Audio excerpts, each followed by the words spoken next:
జలుబు వస్తే క్షణాల్లో రిలీఫ్, ఇంత సింపుల్ రెమెడీనా అని ఆశ్చర్యపోతారు.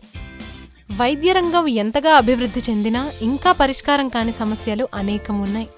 ముఖ్యంగా మనిషికి సంభవించే అనేక అనారోగ్యాలకు మందులు కనుగొన్నా ప్రతి ఒక్కరినీ వేధించే జలుబుకి మాత్రం ప్రత్యేకంగా చికిత్స ఇప్పటివరకు కనుక్కోలేదంటే ఆశ్చర్యం వేస్తోంది కదూ. బయట వాతావరణంలో కొద్దిగా మార్పు చోటు చేసుకుంది అంటే మన ముక్కు మొరాయిస్తుంది, పడిశం పట్టి పీడుస్తుంది. జలుబు చేస్తున్నట్టు అని అనిపించగానే తుమ్ములు, ముక్కు నుంచి నీళ్లు కారడం లాంటివి బయటపడతాయి. అందుకే పడిశం 10 రోగాల పెట్టు అంటారు. పడిశం చేయగానే తల నుంచి పాదం దాకా అన్ని అవయవాలు నొప్పి అనిపిస్తాయి. గాలాడకుండా ముక్కు దిబ్బడి వేసినట్టుగా ఉంటుంది. జలుబు అనేది ప్రధానంగా వైరస్ కారణంగా వచ్చే సమస్య. దీనికి రైనో వైరస్ వర్గానికి చెందిన ఎన్నో రకాల వైరస్లు కారణం కావచ్చు. పైగా ఈ వైరస్లు ఎప్పటికప్పుడు రూపం మార్చుకుంటూ ఉంటాయి, కొన్ని కొత్తగానూ పుట్టుకొస్తుంటాయి. కాబట్టి మన రోగనిరోధక వ్యవస్థ వీటిని గుర్తుంచుకొని పోరాడటం, వీటికి వ్యతిరేకంగా యాంటీబాడీస్ను తయారు చేసుకోవడం కష్టం.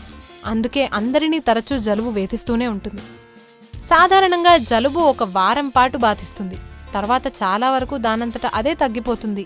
అందుకే జలుబు మందులు వాడితే వారం, లేకపోతే 7 రోజులు ఉంటుందన్న నానుడి ప్రాచుర్యంలోకి వచ్చింది.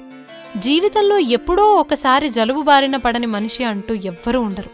చిన్న పిల్లల నుంచి వృద్ధుల దాకా ప్రతి వారు ఎప్పుడో ఒకప్పుడు జలుబు బారిన పడుతుంటారు. జలుబు మనిషికి ఎంతటి సహజమైనదో అంతటి సర్వసాధారణమైనది.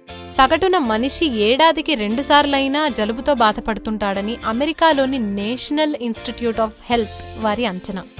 మరి దీనికి పరిష్కారం మందుల షాపుకు పరిగెత్తి సిట్రిజన్ లాంటి టాబ్లెట్లు తెచ్చుకోవడమేనా? ఇన్హేలర్తో బాధపడటమేనా? అయితే చిన్న చిట్కాతో జలుబుని జయించవచ్చు అంటారు ఆయుర్వేదం తెలిసిన వాళ్ళు. వాళ్ళు ఒకటే చెప్తారు, వాము వాసన పీల్చండి, ముక్కు దిబ్బడ వదిలేస్తుంది అని. అదెలా అంటే, వాముని కొద్దిగా తీసుకుని మెత్తగా దంచి ఒక పల్చటి గుడ్డలో ఒంటిపొర మీద మూటగట్టి గట్టిగా వాసన పీల్చండి. పదే పదే ఇలా పీలుస్తుంటే జలుబు భారం, తుమ్ములు, ముక్కు దిబ్బడ వేయడం తగ్గుతాయి. తలనొప్పి కూడా నెమ్మదిస్తుంది. ఇన్హేలర్ల వాడకం మంచిది కాదు.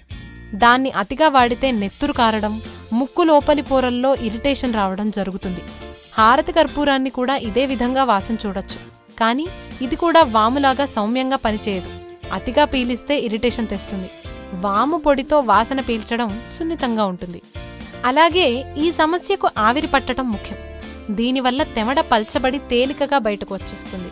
ముక్కు దిబ్బడ తగ్గేందుకు అవసరమైతే మార్కెట్లో లభించే నేజల్ సెలైన్ చుక్కలు వేసుకోవడం ఉత్తమం. అలాగే జలుబు మొదలవుతూనే చాలా మంది యాంటీబయాటిక్స్ వేసేస్తుంటారు. ఇది మాత్రం తప్పు. ఈ వీడియో కనుక మీకు నచ్చినట్లయితే లైక్ కొట్టి షేర్ చేయండి. మరిన్ని వీడియోస్ చూడాలనుకుంటే వెంటనే సబ్స్క్రైబ్ చేయండి. Thank you.